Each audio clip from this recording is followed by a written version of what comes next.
అందరికీ నమస్కారం.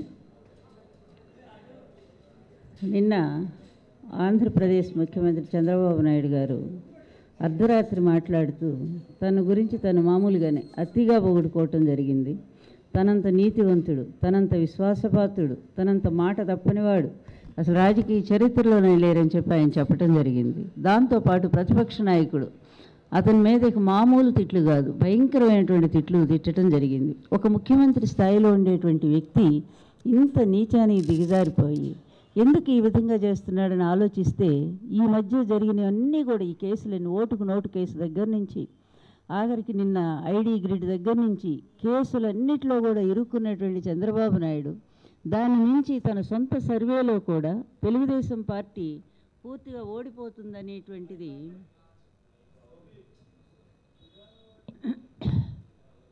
తన సొంత సర్వేలో కూడా ఓడిపోతుందనేటువంటి రిపోర్టు రావడంతో ఎంత ఫ్రస్ట్రేషన్ గురవుతున్నాడనేది చాలా స్పష్టంగా నిన్న అతను మీడియాతో మాట్లాడిన విధానం చూస్తే మనకు అర్థమవుతూ ఉంది. తనకు తాను నీతిమంతుడట. 26 కేసుల్లో స్టేలు తెచ్చుకొని ఇప్పటి వరకు కూడా పూర్తిగా దాన్ని మేనేజ్ చేసుకుంటూ అన్ని వ్యవస్థల్ని నాశనం చేసి అవినీతిలో కూరుకుపోయినటువంటి చంద్రబాబు నాయుడు ఎన్ని కేసులు ఉన్నాయి, ఆఖరికి నేనేసిన కేసు కూడా ఉంది, ఇప్పటికే అది స్టే తీసుకొచ్చి అట్లాగే ఉంది. ఈశ్వరయ్య బెంచ్ మీదకి వచ్చింది ఆ టైంలో. అలాగే విజయమ్మ గారు వేసిన కేసు అట్లాగే ఉండిపోయింది. ఇంకా అంతకుముందు కన్నా లక్ష్మీనారాయణ గారు వేసిన కేసు, ఇన్ని కేసులు పెట్టుకొని వాటన్నిటికీ స్టేలు తీసుకొచ్చి తనకు తనే ఒక సర్టిఫికెట్ ఇచ్చుకుంటా ఉన్నాడు. నా అంత నీతిమంతుడు లేడట. ఎలా ఇతని నీతి అనేది ఎవరు చెప్పాలా మాట? బయట వాళ్ళు చెప్పాలా? ప్రజలందరూ పొగడాలి ఎన్టీఆర్ గారు నీతిమంతుడు, అలాగే వైఎస్ రాజశేఖర రెడ్డి గారు గొప్ప ప్రజాపాలకుడని ప్రజలు పొగుడుతున్నారు తప్ప వాళ్ళకు వాళ్ళు ఆ నాయకులు ఎప్పుడూ పొగుడుకోలే. కానీ ఇతని దగ్గరికి వచ్చేసరికి తనకి తనే సర్టిఫికెట్ ఇస్తా, దాన్ని బట్టి చూస్తే ఇతని ఫ్రస్ట్రేషన్ బాగా అర్థమైపోతూ ఉంది. వచ్చే ఎలక్షన్స్లో ఇతనికి కొన్ని సీట్లు అంటే 10ల సంఖ్యలో గెలవటం కూడా కష్టమనేటువంటి విషయం అతనికి స్పష్టంగా అర్థమైపోయింది. వస్తున్నటువంటి సెంట్రల్లో సర్వేస్ కూడా అన్నీ అవే చెప్తా ఉన్నాయి. వైఎస్ఆర్ పార్టీ ఎంత ప్రభంజనం సృష్టించబోతా ఉందో, దాదాపుగా 25 పార్లమెంట్ సీట్లకు కాను 22 పార్లమెంట్ సీట్లు గెలిచేటువంటి అవకాశం ఉందని నిన్నగా మొన్న వచ్చినటువంటి సర్వేలు, ఇండియా టుడే లాంటి సర్వేలన్నీ కూడా చెప్తున్నటువంటి ఈ పరిస్థితుల్లో అర్థం కాక లగడపాటి లాంటి అబద్ధపు సర్వేలతో మేనేజ్ చేయాలనుకున్నారు, అది సాధ్యం కాలేదు. ఇక దిగజారిపోయి చివరికి దాదాపు 59 లక్షల ఓట్లని మరి తొలగించటం అనేది ప్రతిపక్ష పార్టీలకు సంబంధించిన అది మరి ప్రభుత్వం దగ్గర ఉండాల్సినటువంటి ప్రభుత్వం చాలా రహస్యంగా సుప్రీంకోర్టు ఇచ్చినటువంటి తీర్పు ప్రకారం కూడా ఎక్కడ కనీసం ఆధార్ను కూడా లింకు చేయొద్దు, వ్యక్తిగత గోప్యత చాలా అవసరం అని చెప్పిన సుప్రీంకోర్టు తీర్పు అంత ఇదిగా ఉంటే పూర్తి అన్ని వివరాలతో సహా వాళ్ళ బ్యాంకు ఖాతాలతో సహా ప్రభుత్వం దగ్గర ఉండాల్సినటువంటి ఈ పౌరుల ఈ డేటాను తీసుకొచ్చి ఒక ప్రైవేటు సంస్థకు అప్పచెప్పి అది పట్టుబడితే దాన్ని అశోక్ పారిపోతే దాన్ని కూడా వెనకేసుకుంటూ చివరికి ప్రతిపక్ష పార్టీ మీద దుమ్ము జల్లి ఇంత హీన స్థాయికి ఈ వ్యక్తి దిగజారి మాట్లాడుతుంటే అసలు ఇతను ముఖ్యమంత్రికి అర్హుడా కాదా అనేది ప్రజలు ఈరోజు ఆలోచిస్తూనే ఉన్నారు. ఎంత భయంకరంగా అంటే అదేవిధంగా నాకు పద్యం గుర్తొస్తూ ఉంది. తివిరి ఇసుమన తైలంబు దీయవచ్చు, దవిలి మృగతృష్ణలో నీరు ద్రావవచ్చు, తిరిగి కుందేటి కొమ్ము సాధించవచ్చు, చేరి మూర్ఖుని మనసు రంజింపరాదు అని చెప్పి ఏనుగు లక్ష్మణ కవి పద్యం ఒకటి ఉంది. అంటే కుందేటి కొమ్ము అనేది ఉండదు. అదేవిధంగా ఇసుకని పిండితే తైలం రాదు. తర్వాత మృగతృష్ణ అంటే మనకి ఎండాకాలంలో కనిపిస్తుంది రోడ్డు మీద నీళ్లు ఉన్నట్టుగా, కానీ నీళ్లు ఉండవు అందులో. ఇవి కూడా సాధించవచ్చు. కానీ చంద్రబాబు లాంటి మూర్ఖుణ్ణి, చంద్రబాబు లాంటి సెల్ఫ్ డబ్బా కొట్టుకునేటువంటి వాళ్ళని చరిత్రలో మార్చలేం. ఎప్పుడు వస్తుంది ఈ సెల్ఫ్ డబ్బా అంటే?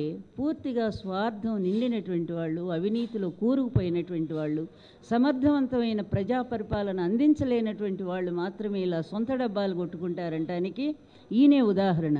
నిజంగా ఉంటే చెప్పండి. ఇప్పుడు ప్రతి ఒక్కళ్ళు కూడా మనకి ఈ రాష్ట్రాన్ని స్వాతంత్రం వచ్చిన తర్వాత ఈ రాష్ట్రాన్ని పరిపాలించిన నాయకులందరూ ప్రతి ముఖ్యమంత్రి తన హయాంలో నేను ఇచ్చేశాను అని చెప్పి గర్వంగా చెప్పుకున్నారు ఎలక్షన్స్ టైంలో. కానీ చంద్రబాబు నాయుడు 14 సంవత్సరాలు ముఖ్యమంత్రిగా ఉన్నారు. అప్పుడు 9, ఇప్పుడు 5, 14 సంవత్సరాల ముఖ్యమంత్రి. 40 సంవత్సరాల సీనియారిటీ ఉండేటువంటి నాయకుడు ఇన్నేళ్లలో కూడా రాష్ట్ర ప్రజలకు, ఉమ్మడి రాష్ట్రానికి కానీ లేకపోతే రాష్ట్రానికి కానీ ఈ ఒక్క పని చేశాను నేను, ఈ విధంగా నేను ఈ ఒక ప్రాజెక్టు తీసుకొచ్చి కట్టాను, వైఎస్ రాజశేఖర రెడ్డి గారిలాగా గర్వంగా చెప్పుకునేటువంటి పనులు ఒక్కటి ఉన్నాయేమో చెప్పమని చెప్పి అడుగుతూ ఉన్నారు, ప్రజలే అడుగుతూ ఉన్నారు. అందుకనే వాళ్ళు ఏమి చెయ్యలేదు కనుకనే, ప్రజలకు ఏ న్యాయం జరగలేదు కనుకనే ఈ విధమైన ఫ్రస్ట్రేషన్లో దిగజారిపోయి పూర్తిగా ఆత్మరక్షణలో పడిపోయి ఇక ప్రతిపక్ష నేత ఏమైనా అధికారం చేశారా, ఏమైనా ముఖ్యమంత్రిగా వచ్చారా ఆయన? కానీ తను కాంగ్రెస్ పార్టీ నుంచి తను కూడా బయటకు వచ్చేసి ఈ రోజుకు మాకు 9వ సంవత్సరం ఆ పార్టీ పెట్టి మరి ఎవరి సహాయం లేకుండా, ఎవరి మద్దతు లేకుండా కంప్లీట్గా వ్యక్తిగతంగానే తను నిలబడ్డాడు. పూర్తి తన ఆత్మవిశ్వాసంతో ఈ పార్టీని స్థాపించుకున్నాడు. మాతృస్థానమైన కాంగ్రెస్ని వ్యతిరేకించాడు. తనేమిటో చూపించాడు. ఇన్ని సంవత్సరాలుగా ఏకాకిగా ఏ పార్టీతో పొత్తులు లేవు. నీ 40 ఏళ్ల సీనియారిటీ ఎన్ని పార్టీల పొత్తుకు నువ్వు ప్రయత్నం చేశావో దేశం అంతా తెలుసు. ఆఖరికి అతి చిన్న పార్టీలు కమ్యూనిస్టులతో పెట్టుకుంటావు, లేకపోతే మహాకూటమిలో అసలు ఊరు పేరు లేనటువంటి పార్టీలతో కూడా పొత్తు పెట్టుకున్న సంగతి ఎవరూ మర్చిపోలేదు. అట్లాంటి నువ్వు అంత దిగజారిపోయి లాస్ట్ టైము మరి పవన్ కళ్యాణ్ కోసం ఎలా పరుగులు పెట్టావో అందరికీ తెలుసు. అలాగే మోడీని తిట్టి జైలుకు పంపిస్తానని చెప్పి చివరికి అసలు బీజేపీతో పొత్తు పెట్టుకున్న జీవితంలో అని చెప్పినటువంటి వ్యక్తి మళ్ళీ మోడీ కోసం పరుగులు పెట్టి ఆయన కాళ్ళు పట్టుకొని ఇన్ని రకాలుగా నువ్వు పొత్తుల కోసం వేస్తే నీకు సొంత బలం లేదు అనేది క్లియర్గా అర్థం. నువ్వే చెప్పుకున్నావు, మేం చెప్పడం కాదు. నీ అంతటి నీకు ఫేస్ వాల్యూ లేదు. ఎన్టీఆర్ గారు గెలిపించినటువంటి 94లో పార్టీ, ఆ పార్టీని నువ్వు కబ్జా చేసావు, ఆయన వెన్నుపోటు పొడిచావు, ఆయన ప్రాణాలు తీసావు. ఆ విధంగా నీ చరిత్ర చూస్తే నీ జీవితం అంతా కూడా ఏముంది, ఒక నికృష్టమైన నీచమైన రాజకీయం తప్ప నువ్వు స్ట్రైట్గా ఈ రాష్ట్రానికి నేను ఈ పేరు తీసుకొచ్చాననేటువంటి ఒక్క విషయం చెప్పమనండి చూద్దాము. Please subscribe to New Waves.